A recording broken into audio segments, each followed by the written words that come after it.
regard croisé, pardon.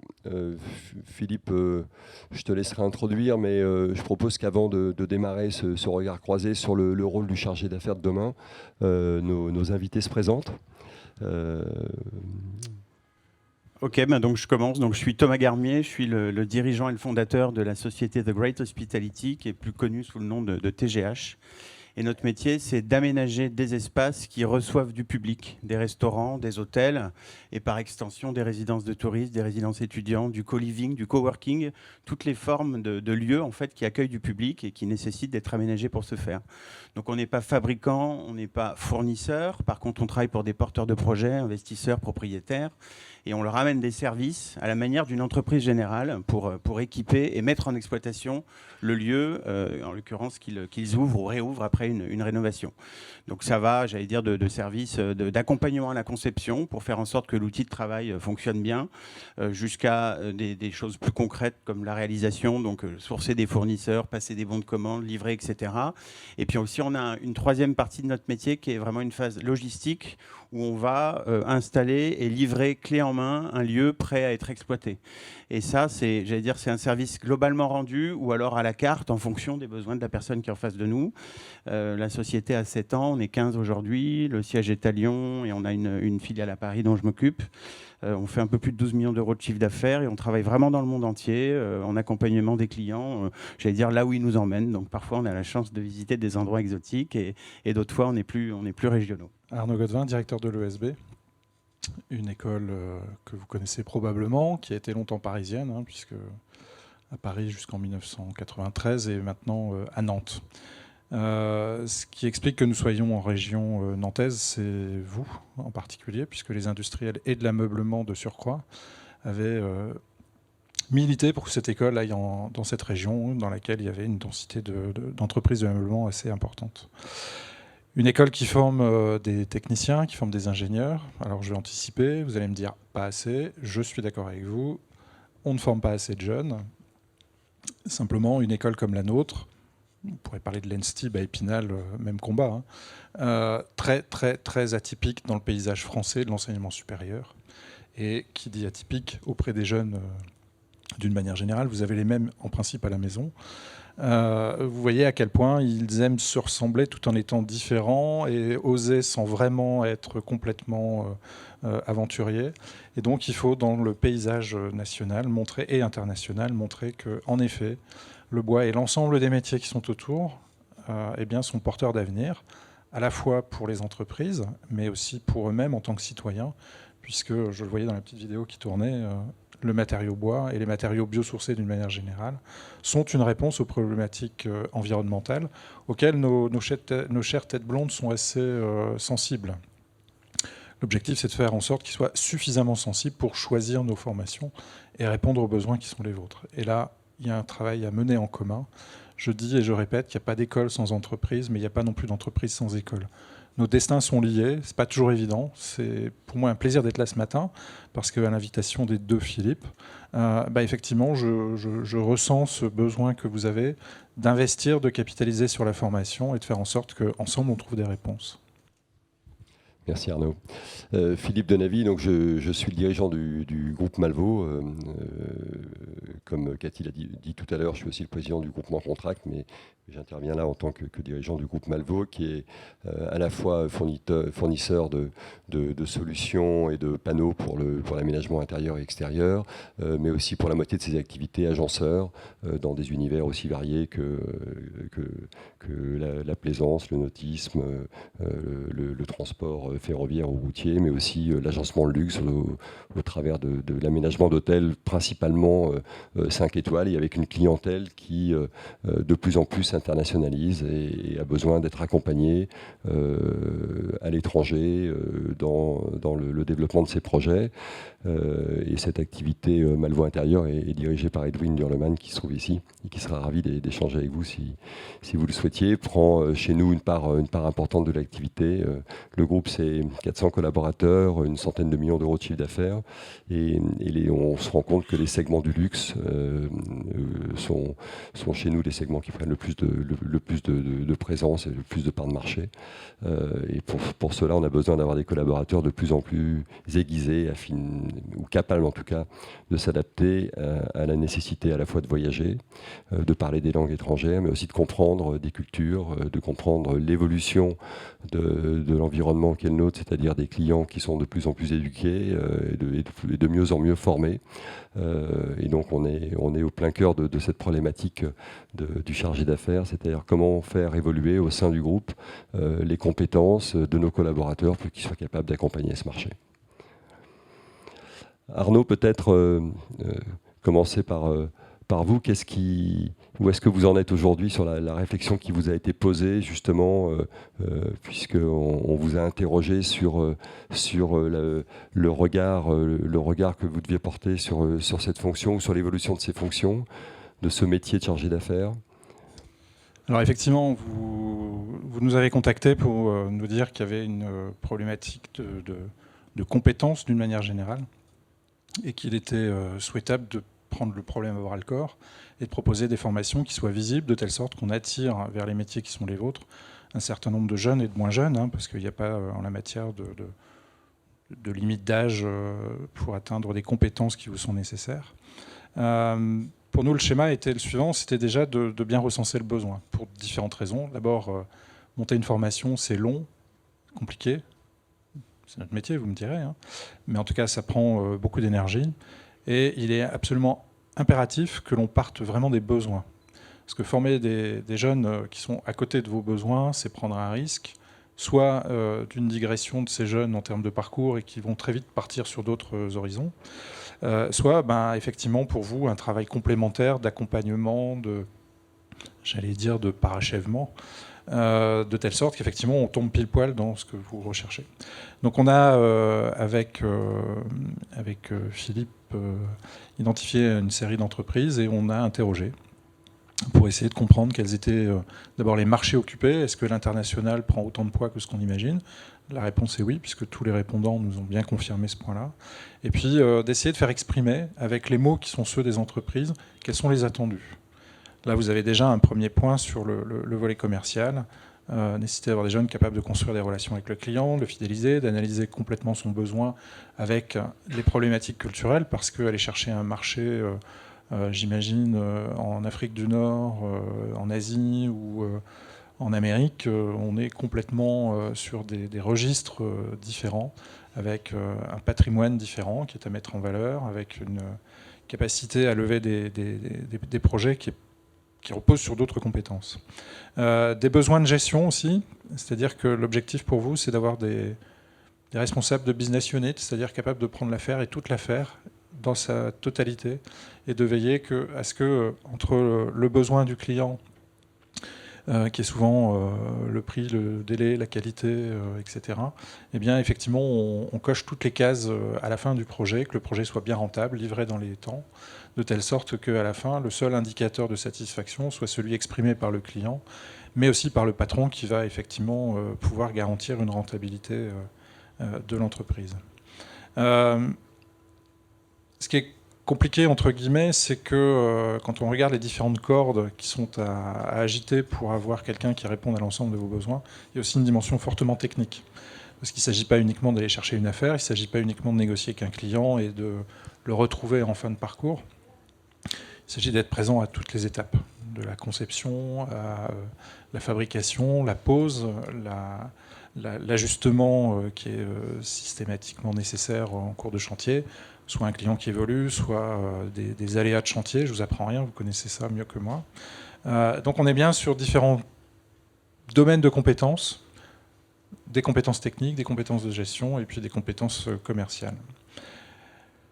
À la lecture, et le sentiment qui était le nôtre de prime abord a été confirmé. À la lecture des premiers retours, nous, notre préconisation, c'est d'aller vers de la formation Bac plus 5-6 avec un master. Alors on est en France, il y a des subtilités de la langue qui doivent être apportées. Il y a master et master. D'accord ? Master ER, diplôme universitaire, qui sanctionne un Bac plus 5. et un master ERE, qui lui se positionne en année complémentaire après un master. Donc vous faites master puis master. Vous suivez? Ouais, bon. Donc toujours est-il que nous, notre préconisation, c'est d'aller chercher des bac plus 5 qui ont déjà un bagage soit technique, soit commercial, et puis de compléter sur le volet qui leur fait défaut, sachant que le trait commun qui va manquer à tout le monde, c'est l'axe gestionnaire. Les ingénieurs, et je crois savoir que les nôtres sont pareils, ne sont pas forcément des bons gestionnaires de prime abord. Donc ça, c'est pas un problème. Par contre, eh ben, effectivement, on va aller chercher des techniciens et des commerciaux pour essayer d'apporter un petit peu tout ça, avec une forte culture aussi de l'agencement, architecture d'intérieur, etc. C'est-à-dire qu'il faut avoir à la fois le coup de crayon, la capacité à manier la calculette, et être certain sur le chantier que les choses jouent. Alors, ça ressemble à un mouton à 5 pattes, mais je suis à peu près certain qu'on trouvera, dès lors qu'on saura effectivement être attractif. Première chose, c'est que les masters ERE sont des formations qui sont aussi labellisées. Donc c'est une façon pour nous de garantir aux jeunes qui seraient intéressés que la formation est de qualité. Donc la conférence des grandes écoles qui réunit un certain nombre d'établissements d'enseignement supérieur va étudier le dossier, va labelliser, va nous autoriser à ouvrir, ce qui est aussi un prérequis pour aller chercher le RNCP, le registre national des certifications professionnelles, de telle sorte qu'effectivement, après, on puisse accéder à toute la panoplie des financements possibles, contrats de professionnalisation, apprentissage, formation continue, etc. Donc l'objectif, c'est de mettre tout de suite la formation à un niveau de qualité reconnu, avec un certain nombre d'arbitrages à faire, mais avec vous, c'est-à-dire quelle est la meilleure modalité à retenir. Est-ce qu'on fait de l'alternance 3 jours, 2 jours, une semaine, 15 jours, ou est-ce qu'on garde les jeunes pendant 6 mois, et les moins jeunes, pendant 6 mois, et puis pendant 6 mois, ils sont en stage. Tout ça, c'est la petite tambouille interne qu'il va falloir définir assez rapidement. Définir des contenus pédagogiques, mais ça, on va y arriver à partir du moment où on sait quels sont les attendus de formation que vous avez exprimés. Mais là où on va avoir besoin de vous aussi, au-delà de ces besoins exprimés, c'est de formateurs. Parce que ce qui marche très bien, c'est quand ce sont les pairs qui forment. Ce que je veux dire par là, c'est que un chef d'entreprise qui vient témoigner de son expérience à Abu Dhabi, un responsable de projet qui vient témoigner de l'agencement d'un hôtel ou d'un hôpital dans la France, quelle qu'elle soit, hein, que ce soit dans les centres urbains ou pas, tout ça a, à mon avis, plus d'apport qualitatif que n'importe quel enseignant, je vais être très provocateur, hein, qui va avoir une approche plutôt académique, mais à ce niveau de formation-là, c'est du témoignage et du témoignage. On a déjà un master à l'école qui fonctionne très bien comme ça, où effectivement on a des chefs d'entreprise qui interviennent par pastille de 2 heures, posent une problématique, on fait réfléchir les apprenants, on fait des propositions de solutions, c'est challenger avec le chef d'entreprise qui dit j'achète, j'achète pas. Donc on aura besoin de vous, parce que moi l'équipe pédagogique, c'est parmi vous que je veux la composer, et pas à partir d'enseignants académiques. Est-ce que j'ai oublié quelque chose là-dessus? Non, je crois pas. Alors sur les besoins, hein, c'est ce que je disais à l'instant, vous avez, pour les réponses qui ont été données, plutôt une appétence pour des ingénieurs aux formations commerciales et architecture. Former quelqu'un qui sort d'une école de management, manifestement, enfin pour l'instant, c'est pas le profil idéal que vous avez identifié, enfin pour celles et ceux qui ont répondu. À confirmer. Pourquoi pas. Je pense que c'est aussi une affaire de profil, c'est-à-dire qu'on pourra aussi regarder les profils, les projets. On peut aussi avoir quelqu'un qui a fait, je sais pas, une école de management, 4-5 ans d'expérience, et puis le besoin de structurer son activité en suivant cette formation. Si le modèle d'alternance ou contrat de pro, etc. est le bon, on peut imaginer qu'effectivement ces jeunes, presque moins jeunes, eh bien, pourront effectivement nous rejoindre. Là, ce que je disais, hein, pour le moment, il n'y a pas vraiment de modèle qui se regroupe, mais on sent bien que l'alternance, c'est quand même ce qui est demandé, c'est de pouvoir participer à la formation. Hein. Vous pouvez venir témoigner à l'école, mais vous pouvez aussi, en accueillant un jeune, eh bien, contribuer à la formation, d'autant plus qu'on voit bien que on a l'impression que l'aménagement ou l'agencement, c'est quelque chose d'assez homogène, c'est un produit unique, alors que pas du tout. J'imagine qu'entre aménager un hôtel et un hôpital, on est sur des univers, ne fût-ce que réglementaires, complètement différents. Et donc, partant de là, il est important de bien saisir les particularités pour que vous puissiez être les plus efficaces et les plus opérationnels qui soient.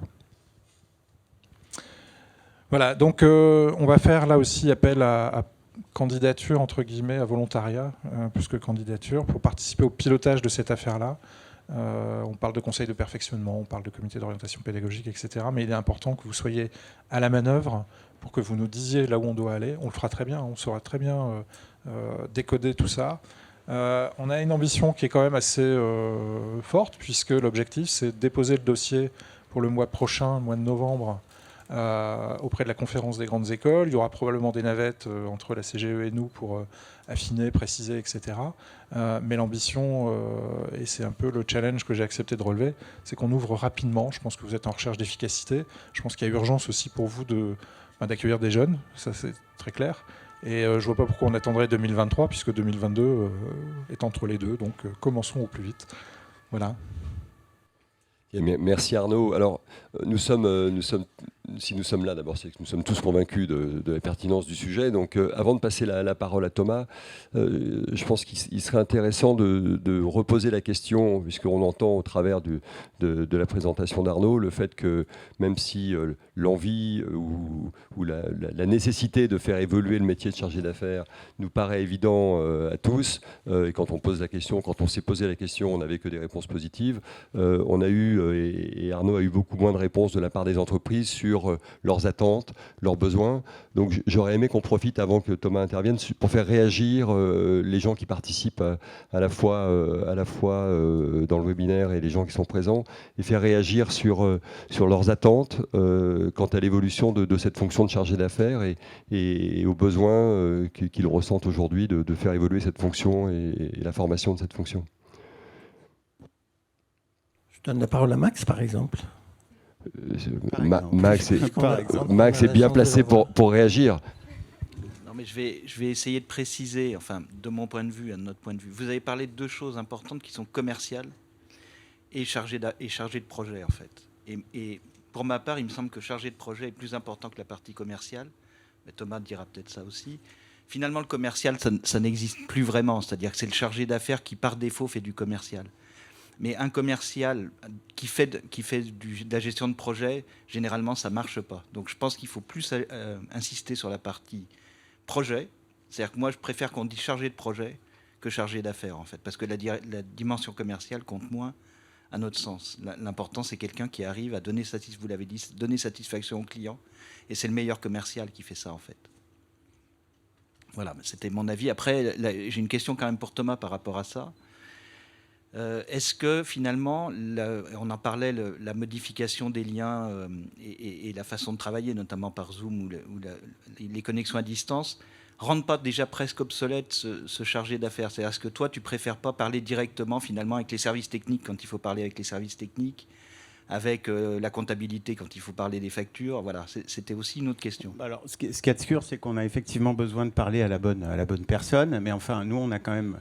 en ce qui nous concerne, on va piloter l'aménagement d'un lieu depuis l'agencement jusqu'à la petite cuillère. Donc c'est un paquet de lots, entre guillemets, le mobilier, le textile, la décoration, tous les équipements opérationnels. Donc on a affaire à énormément de gens. Donc on doit avoir déjà des personnes qui sont réactives. Ça, c'est vraiment un des premiers critères pour moi. C'est-à-dire que quand on fait une demande, on sait qu'aujourd'hui, le temps, c'est quelque chose de relativement précieux. Il y a pas mal d'impatience, surtout en sortie de crise. Les gens veulent aller vite, donc on a besoin de réactivité. On a besoin de réponses qui soient complètes et j'allais dire complètes à la fois, par exemple, si je demande un devis, il me faut un prix, un produit, etc., mais aussi un délai de livraison, mais aussi les conditions s'il y en a, etc., pour limiter le nombre d'allers-retours, parce qu'on perd beaucoup de temps en fait à faire des relances et essayer de compléter des réponses qui ne le sont pas suffisamment. On a besoin de gens qui sont sachants professionnellement, qui vont nous alerter sur la norme, sur la technicité. On ne peut pas être des spécialistes de tout. Nous, on a un vernis de connaissances, mais on a aussi un devoir d'alerte par rapport à notre client. Et donc, on se repose sur le chargé d'affaires ou sur la personne qu'on a en face de nous. Donc de la réactivité, voilà, une vraie capacité à être pertinent, à être complet dans sa réponse, et puis une vraie technicité. Et aussi, et surtout, j'aurais pu commencer par là, mais on a besoin de gens qui soient humains, qui soient empathiques, parce que, ben voilà, on le sait, on travaille de façon différente, mais il y a quand même quelque chose qui reste clé, c'est le relationnel qu'on a avec les entreprises. Et nous, on a plaisir à travailler avec les entreprises qui nous envoient un reflet positif de ce côté-là. Et c'est vrai que c'est des solutions qu'on mettra plus en avant par rapport à d'autres. Voilà. Donc pour moi, ça c'est important, d'autant plus que aujourd'hui, en ce qui concerne TGH en tout cas, on a une nature, une typologie de clients qui sont, j'allais dire, des nouveaux hôteliers ou des nouveaux arrivants dans le domaine de l'hospitality. C'est bien souvent des family office, des gens qui ont fait fortune par ailleurs, qui ont passé leur vie dans des hôtels et qui vont avoir envie de développer à la fois cette activité, de se faire leur petit chez eux. Enfin, il y a des motivations qui sont différentes, mais en tout cas, c'est des gens qui aujourd'hui ont de l'argent et investissent. Même s'ils se sont baladés dans des hôtels, c'est pas des lieux qu'ils connaissent, donc ils savent pas forcément comment les opérer, les exploiter. Et nous, on a besoin d'être particulièrement pédagogues.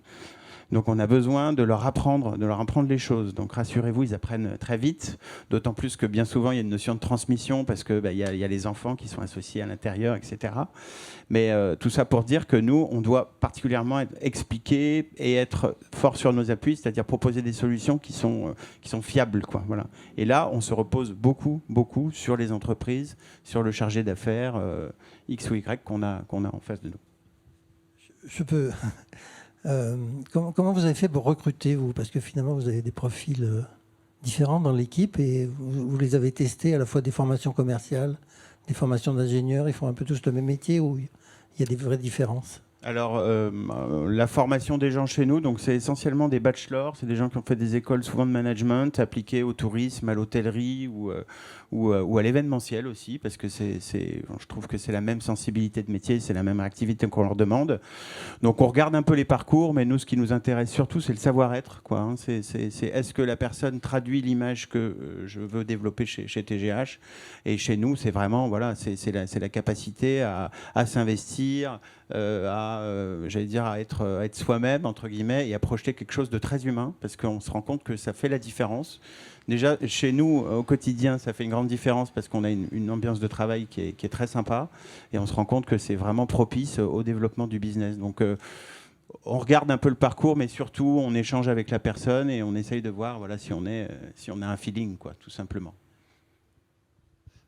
Thomas, vos professionnels chargés d'affaires ou chargés de projet, comme le dit Max, n'ont pas forcément besoin d'avoir la connaissance métier. Donc vous allez la chercher chez vos partenaires, agenceurs, fabricants de mobilier ou autres corps d'État. Quel niveau vous attendez d'échange avec le chargé d'affaires de vos fournisseurs? Est-ce qu'il faut qu'il ait le même niveau d'éducation et le même niveau de formation que les vôtres, enfin, que vos chargés d'affaires? Alors, pas forcément, mais ce qu'on lui demande, c'est vraiment d'être, entre guillemets, professionnel. C'est-à-dire que, oui, on peut pas être sachant, on ne peut pas forcément, en connaître autant que vous, autant que vos techniciens, bien entendu. Par contre, on a besoin de s'en faire l'écho. Donc, on a besoin d'avoir suffisamment d'explications pour pouvoir en donner nous-mêmes à notre client. Et à partir du moment ensuite où il y a des questions qui sont plus techniques, où il doit y avoir un travail sur la technicité, à ce moment-là, dans l'équipe projet, il y a un architecte d'intérieur, il peut y avoir des consultants, etc. Donc, on fait des ateliers de travail. Nous, on bosse beaucoup comme ça, en faisant des workshops, en mettant les compétences autour de la table. Mais effectivement, le chargé d'affaires chez le fournisseur, c'est vraiment lui qui est le trait d'union, entre guillemets, entre notre besoin et puis ce qu'on va pouvoir proposer au client. Donc on a vraiment besoin de sa pertinence, de son accompagnement. Et c'est un accompagnement de bout en bout. Parfois, il peut y avoir une déception en fin de parcours, parce qu'une fois que le produit a été mis au point, que la commande a été signée, que la production est lancée, le chargé d'affaires disparaît. Et en fin de parcours, on peut avoir, par exemple, des incidents avec la logistique. Et en fait, il y a une déception parce que l'histoire s'est arrêtée à un moment donné et elle ne doit pas s'interrompre. Et pour moi, le chargé d'affaires ou chargé de projet, peu importe, en tout cas, il est responsable de la relation commerciale. Il est responsable de sa bonne exécution jusqu'à la fin. Et il y en a qui le font très bien. Et c'est vrai que c'est souvent des solutions qu'on a tendance à proposer à nos clients et des entreprises avec lesquelles on travaille plus par conséquent. Ce que j'entends dans vos propos, c'est effectivement la dimension humaine. plus que sur le technique, etc. La raison pour laquelle on va chercher du master ERE, bac plus 5-6, c'est que d'une certaine manière, nos jeunes ont une idée un peu plus précise de ce qu'ils veulent faire. Et à ce moment-là, on arrive à mieux détecter justement ce qu'on appelle les soft skills, c'est-à-dire les capacités, vous parliez d'empathie, la capacité d'écoute, etc. Enfin bref, ce qui va rendre la chose peut-être plus efficace, parce que récupérer un jeune niveau bac pour l'emmener à bac plus 2, soit il a une véritable envie chevillée au corps qui est souvent le fruit d'une tradition familiale ou d'une rencontre un peu marquante, mais la quasi-totalité des jeunes ne savent absolument pas ce qu'ils veulent faire. Donc je reste persuadé que d'aller chercher du bac plus 5-6 peut être une solution à certains égards. Une précision aussi, c'est que l'école a une forte culture de l'international. On a à peu près une quarantaine de partenariats, 4 doubles diplômes. On accueille des étudiants qui nous viennent de Russie, qui nous viennent du Chili, qui nous viennent de Tunisie, qui nous viennent un petit peu partout dans le monde, de Chine, etc. Et c'est aussi une autre façon d'aller aborder certains marchés, parce que vous pouvez envoyer des Français formés, et ils vont pratiquer la langue, etc. Mais vous pouvez aussi participer par l'accueil d'étudiants internationaux qui vont venir passer 3 ans en France pour ce qui concerne nos ingénieurs, et puis qui vont apprendre finalement cette culture française qui est la nôtre, pour pouvoir mieux l'expliquer ensuite de retour dans leur pays. Alors ça, c'était... on l'a vécu par le passé, des industriels français qui nous disaient « Mais attendez, pourquoi vous formez les Tunisiens? Il n'y a pas de bois là-bas. » Peut-être. Et je confirme, c'est pas très boisé. Par contre, ces jeunes-là sont capables d'aller un peu partout dans le bassin méditerranéen et d'aller chercher des marchés là où des jeunes Français n'y arrivaient pas. Donc il faut aussi avoir cette dimension-là. C'est pour ça qu'on voulait que le Master Contract ait une forte culture de l'international. Et puis on a pas mal de jeunes qui sont motivés par l'international. Donc ça peut être un facteur d'attractivité. Ce qui serait important, c'est effectivement de bien lister ces besoins que vous exprimez là, pour être certain qu'au moment du casting, c'est-à-dire du recrutement de ces jeunes, eh bien, effectivement, on ne tombe pas à côté, parce que si on forme un hyper-technicien, vous ne serez pas satisfait. En tout cas, c'est vrai que c'est pas suffisant. Il faut autre chose. Mais il y a quand même, si on s'en arrête aussi aux compétences plus entre guillemets plus classiques et pragmatiques, mais c'est important de le dire. Il faut des gens qui soient minutieux. Il faut des gens qui rentrent dans le détail. Il faut des gens qui sachent, j'allais dire, être ingénieux, trouver des solutions avec nous. Parfois, on arrive, on a des contraintes, qu'elles soient climatiques, par exemple, parce que un mobilier qui va servir dans un restaurant de plage va être hyper exposé. Donc voilà, il faut qu'on soit bien accompagné.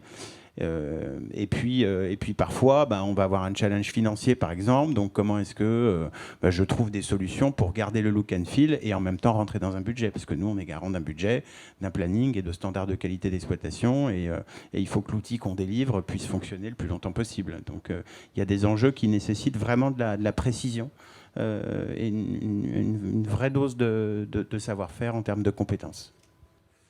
Arnaud, est-ce que vous avez eu dans le cadre de votre première partie d'études des relations ou des contacts avec des architectes pour les faire réagir sur cette fonction?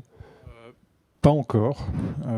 Très clairement, on est parti plutôt vers les entreprises d'une manière générale. Et le monde de l'architecture, on n'est pas allé le chercher encore.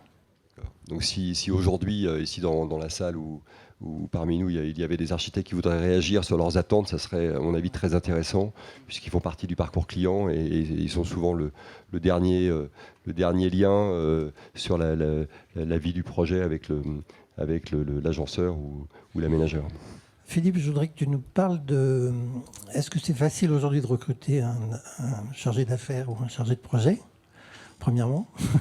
Et deuxièmement, je fais toujours en bon lyonnais la comparaison avec l'Institut Paul Bocuse. Est-ce qu'il peut y avoir un effet d'aspirateur, d'avoir une école vis-à-vis au même titre que le cuisinier a été valorisé à un certain moment? Est-ce qu'on peut faire pareil aussi avec ce beau métier de l'agencement? La réponse est complexe parce qu'il faut remonter dans le temps. C'est-à-dire qu'on a commencé par avoir des chargés d'affaires qui étaient des gens qui sortaient de l'atelier. Donc on avait des maîtres de l'art, et non pas des master, mais des maîtres de l'art, ou master.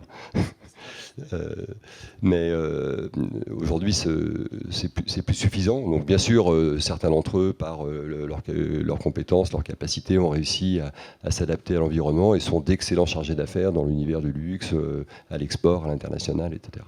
Mais c'est une population qui est faible, qui est peu nombreuse. Et aujourd'hui, recruter les chargés d'affaires qui ont à peu près toutes les qualités que Arnaud a voulu décrire tout à l'heure est un vrai challenge pour les entreprises. Et c'est un frein, en tout cas pour nous aujourd'hui, c'est un frein pour le développement à l'international. La langue, quand l'éducation ou le parcours scolaire s'est arrêté dans une formation technique, la langue pratiquée, c'est le français. Donc on a déjà une première barrière qui est celle de la langue, puis celle de la connaissance des cultures. Et pour ça, il faut avoir voyagé, il faut avoir fait des études à l'étranger, il faut avoir fait des stages, il faut avoir été confronté à des cultures différentes. Et effectivement, c'est sur ces points-là qu'aujourd'hui, on a beaucoup de mal à trouver des collaborateurs déjà formés. Donc on va les trouver sur les compétences humaines, mais pas sur la formation. C'est la difficulté qu'on rencontre de notre côté dans l'agencement. Mais je vois qu'il y a des agenceurs dans la salle et on pourrait les faire réagir sur... L'effet d'aspirateur d'une école... Alors, pardon, j'oublie la moitié de la question, mais l'effet aspirateur, on a dans les années passées, et avant d'initier cette démarche avec Arnaud, on a eu des échanges avec des architectes d'intérieur.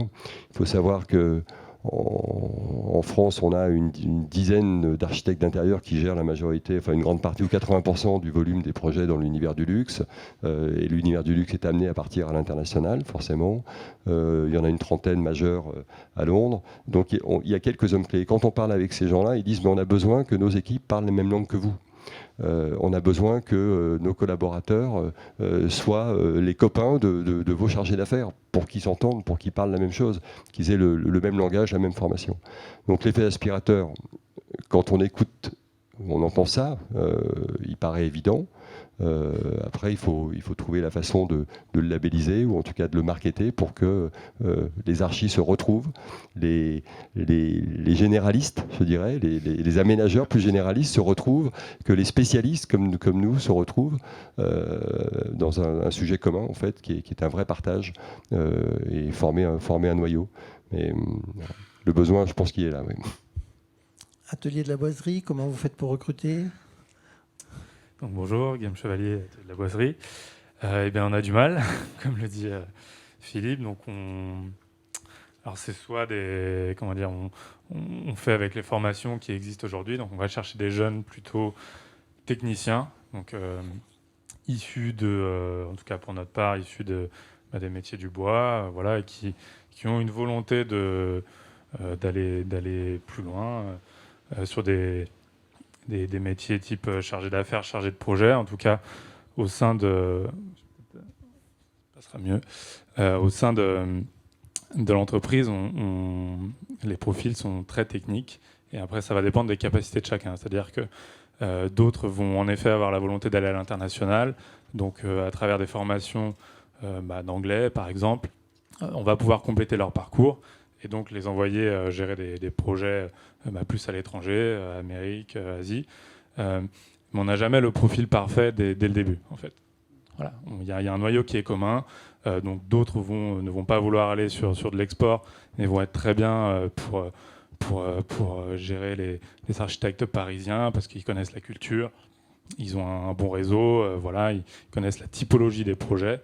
On a également, nous, une activité qui est très provençale, puisque notre principal atelier est situé dans la région d'Avignon.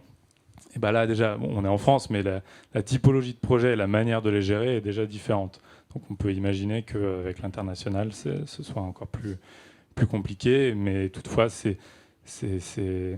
aujourd'hui, les architectes, les décorateurs et nos clients, même quand ils sont privés, nous emmènent de plus en plus à l'étranger. Donc on a un besoin de répondre à cette demande et on manque en effet de formation complète.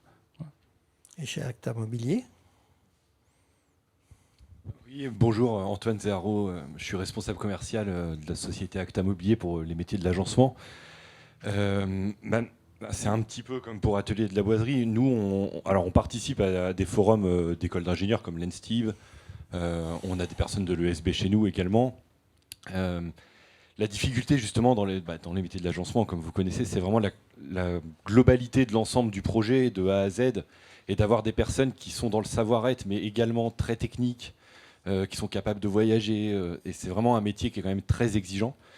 Et donc je pense que l'avenir pour nous, pour recruter, c'est vraiment par l'alternance. Parce qu'une fois que les personnes sont chez nous, on peut discuter avec elles. Les personnes qui n'ont pas confiance en elles, on peut petit à petit développer justement le savoir-être avec les clients, tisser des relations. Et la partie technique, si quelqu'un a envie, on arrive à la former également. Mais c'est vrai qu'on est dans une période qui est vraiment assez complexe pour le recrutement. Ça, on a du mal à trouver les bons profils de personnes. Il faut du temps et il faut aussi nous se remettre en question avec le bureau d'études, la manière dont on est organisé dans le travail à distance. Alors moi, par exemple, je suis basé à Paris en permanence, je vais à l'usine une fois par semaine voir mes collègues, mais tout ce rapport à la distance, etc., il a complètement évolué. Et c'est aussi important, je pense, pour les employeurs de pouvoir s'adapter justement au travail à distance, même dans des métiers très techniques. Aujourd'hui, nous, on a quand même des personnes qui sont réticentes en disant oui, le bureau d'études, il doit être soudé tout le temps ensemble, etc. Mais si on veut recruter, nous, on est à Auxerre, dans Lyon. La région, elle est agréable, mais des gens qui travaillent, je sais pas, dans des grands centres urbains, venir travailler chez nous, c'est compliqué. Et les réunions de chantier se font toujours en vrai sur le chantier quand même. Ah oui, oui, bien sûr. Mais ce que je veux dire, justement, il y a certaines parties de réunions de chantier qu'on peut faire maintenant à distance, chose qu'on n'aurait jamais imaginé avant. Et je trouve qu'on gagne du temps aussi par certains aspects. Évidemment, il faut toujours avoir du relationnel physique, mais c'est important aussi de pouvoir s'adapter aux nouveaux modes de travail actuels. Arnaud, comment on va leur apprendre en 6 mois tous les matériaux, toutes les normes, tous les langages, tous les... C'est compliqué quand même. Non, je vais être clair, on ne va pas y arriver. Mais ce n'est pas l'ambition. L'ambition, c'est de les mettre dans une trajectoire, enfin les mettre sur une trajectoire, pardon, dans une dynamique, parce que de toute façon, des matériaux nouveaux, il y en a tous les jours. Ouais. Donc il ne s'agit pas de tout apprendre et de capitaliser, de se dire c'est bon, j'ai compté, il y en a 658, je les connais tous sur le bout des doigts, et puis au 659e, paf, la machine s'arrête. Non, non, il faut vraiment les mettre dans une dynamique. Dès lors qu'on va cultiver leur curiosité ou leur appétence pour la découverte, etc., je ne suis pas inquiet sur les aspects purement techniques. Ils vont se former au fur et à mesure. Enfin, faut pas rêver, hein, la formation, c'est pas une machine à fabriquer des produits finis. Et heureusement, parce qu'on apprend toute la vie et c'est là-dessus qu'il faut aller. Pour moi, l'enjeu, il est d'être attractif pour attirer ceux qui sont faits pour ce type de métier. Parce que sinon, on perd tous du temps. Tu parlais d'aspirateur, tu prenais l'exemple de Bocuse. La cuisine n'est pas présentée comme un métier. C'est présenté comme un lieu de sensation, comme un lieu d'émotion. Enfin, il y a tout un vocabulaire autour de ça qui fait que d'un seul coup, le métier est secondaire, l'ambition est première. C'est de faire plaisir aux gens, c'est de leur apporter des saveurs, de leur faire découvrir des choses, etc. On ne parle pas de métier. Donc il y a effectivement un travail de marketing à faire autour de nos métiers. Il faut cultiver la marque employeur, en effet. Il faut à un moment donné se dire... Alors vous êtes à Auxerre, je connais des entreprises qui sont dans des endroits un peu plus perdus, où le simple nom n'évoque absolument rien. Auxerre, on imagine quand même un certain nombre de choses plutôt attractives. Donc comment effectivement les entreprises cultivent leur marque employeur et font que ça transcende un petit peu la résistance à la découverte au début pour des jeunes, pour que effectivement on aille un petit peu au-delà. Alors cultiver sa marque employeur, c'est pas évident. Il faut continuer à faire ce que vous faites, aller aux journées portes ouvertes ou au forum des écoles d'ingénieurs. Il faut être, comment dirais-je, au plus proche, un peu plus tôt des lycées-collèges de votre territoire, pour faire connaître les métiers, pour pas être un choix par défaut. Parce qu'aujourd'hui, quand vous prenez, alors je vais rester sur l'enseignement supérieur, parce que c'est quand même le milieu que je connais bien, prenez les 100 entreprises qui attirent les jeunes diplômés, il n'y en a pas une du bois. Pas une. Alors on va se raccrocher aux branches, entre guillemets, si j'ose l'image, en identifiant des groupes comme Vinci, Eiffage, Saint-Gobain, etc. Parce qu'il y a une part bois quand on va chercher... Mais je suis désolé, vous prenez la plus connue des entreprises de la filière bois, elle n'est absolument pas connue du grand public. Or, ce qui va faire l'attractivité pour nos formations, c'est d'abord la vôtre d'attractivité. C'est-à-dire que l'école est un lieu de passage pour accéder à quelque chose qui est derrière. Si ce qui est derrière n'est pas perçu, pas compris, pas identifié, pas rassurant, ou au contraire, il y a des effets rebutoires parce que ça va être perdu au fin fond de la campagne, on pourra faire ce qu'on voudra, nous. On n'y arrivera pas. Thomas, quand vous avez recruté des gens, il a fallu d'abord leur expliquer votre métier, quoi. Oui, il faut leur expliquer nos métiers. Alors nous, je réfléchissais, nous on recrute pas mal en fait au travers des réseaux d'anciens élèves, des gens qu'on a déjà à bord. Et on les forme. On a des profils qui sont relativement jeunes, donc ça demande quand même beaucoup d'implication de la part de Sophie qui dirige l'entreprise et de moi pour transmettre notre savoir-faire. Pour vérifier aussi qu'il n'y ait pas de... Parce que nous, quand on livre un bâtiment complet, voilà, une erreur sur une référence, un truc, c'est les catastrophes en chaîne. Si on va plus loin, ça peut être l'impossibilité pour un propriétaire de mettre son bâtiment en exploitation. Donc on a intérêt, nous on a un travail, on a intérêt d'être ultra précis, quoi. Donc ça nous demande pas mal de temps, mais c'est vrai qu'on choisit souvent, quand on a des gens qui sont rentrés chez nous et avec lesquels on s'entend bien, de leur donner aussi la possibilité de vendre l'entreprise au travers des réseaux d'anciens. Et ça marche pas mal comme ça. Voilà. À chaque fois qu'on a essayé de passer par des agences où on n'a jamais vraiment eu plus de résultats, donc on croit, voilà, on va directement à la source, quoi, si j'allais dire. Et objectivement, ça se passe plutôt bien. Jordi, pas de questions? Tout va bien? Edwin, je peux pas faire sans te demander ton avis. De ce que j'entends depuis une heure, c'est il faut des techniciens, il faut des gestionnaires, il faut parler anglais, il faut maîtriser la culture anglaise. J'ai l'impression qu'on cherche un peu le mouton à 5 pattes.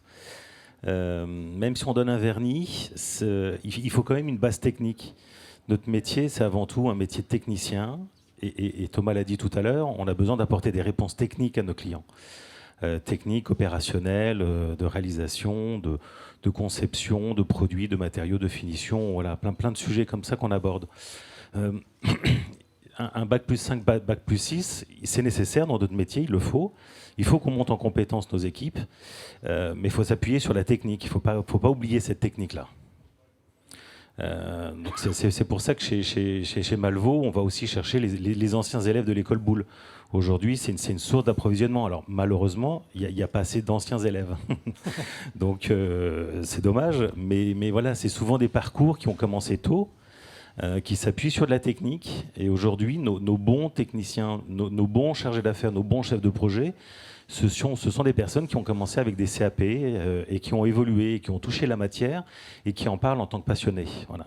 Et je pense qu'un bon chargé d'affaires, ce sera quelqu'un qui sera passionné, qui connaîtra le bois, qui aura touché le bois. Voilà.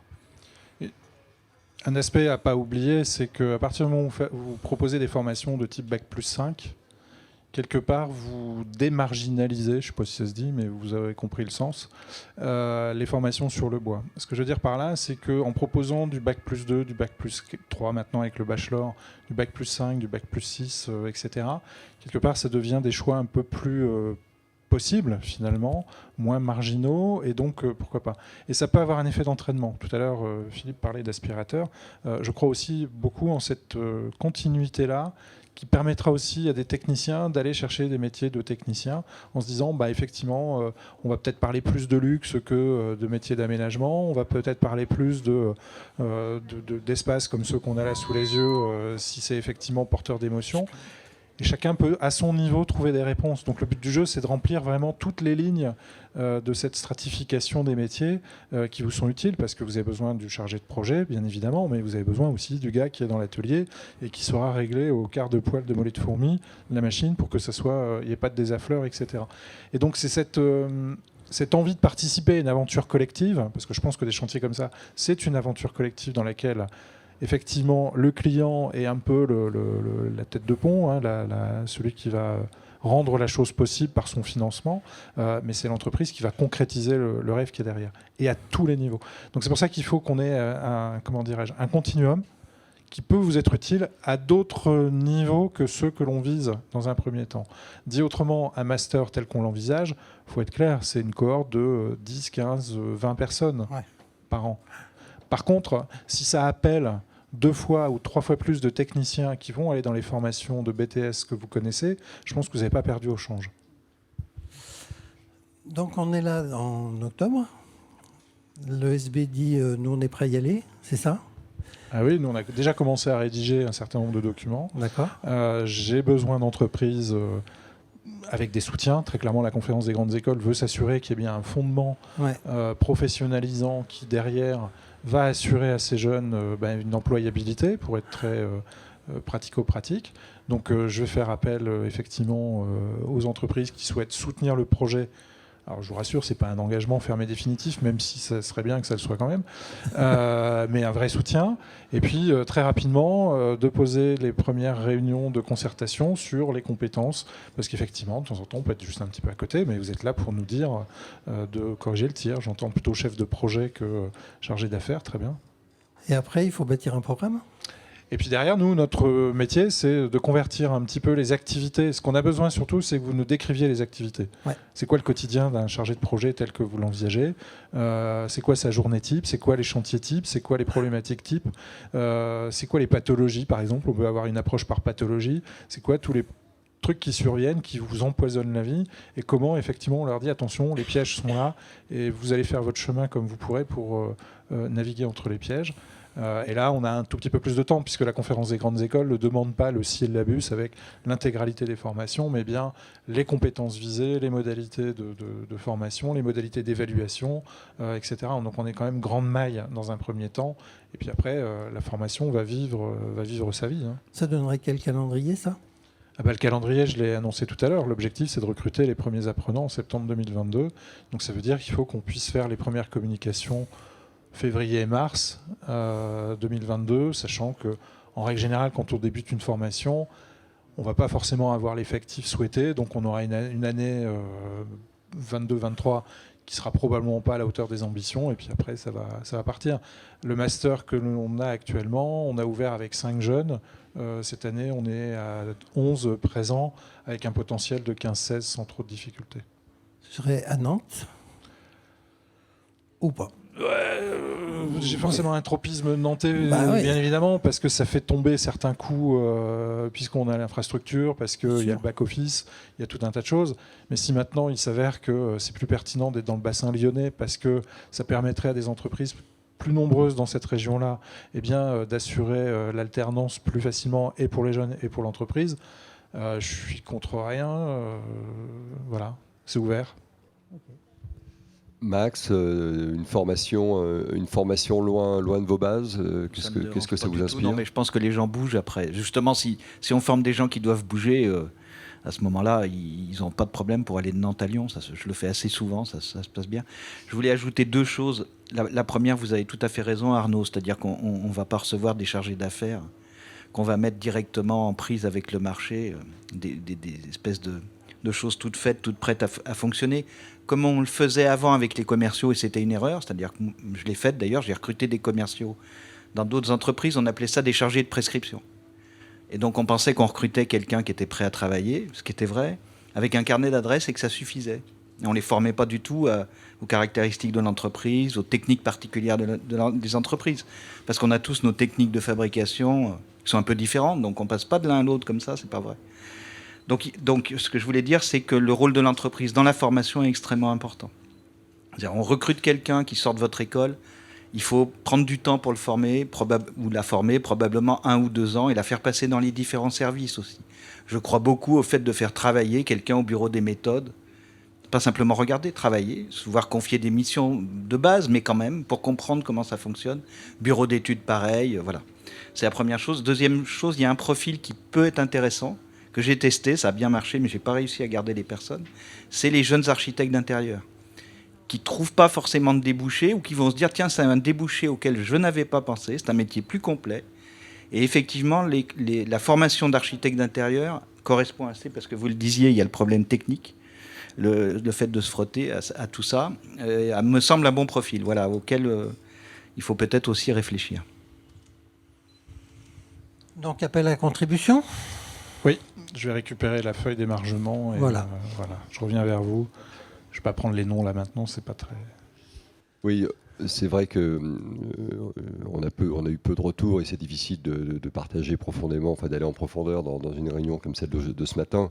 Mais j'invite tous les gens qui participent, qu'ils soient à distance ou aujourd'hui présents, de se manifester auprès d'Arnaud s'ils considèrent qu'il y a un intérêt à avancer dans cette formation pour vraiment exprimer leurs besoins et ne serait-ce qu'en 2-3 bullet points, exprimer les priorités qui les intéressent.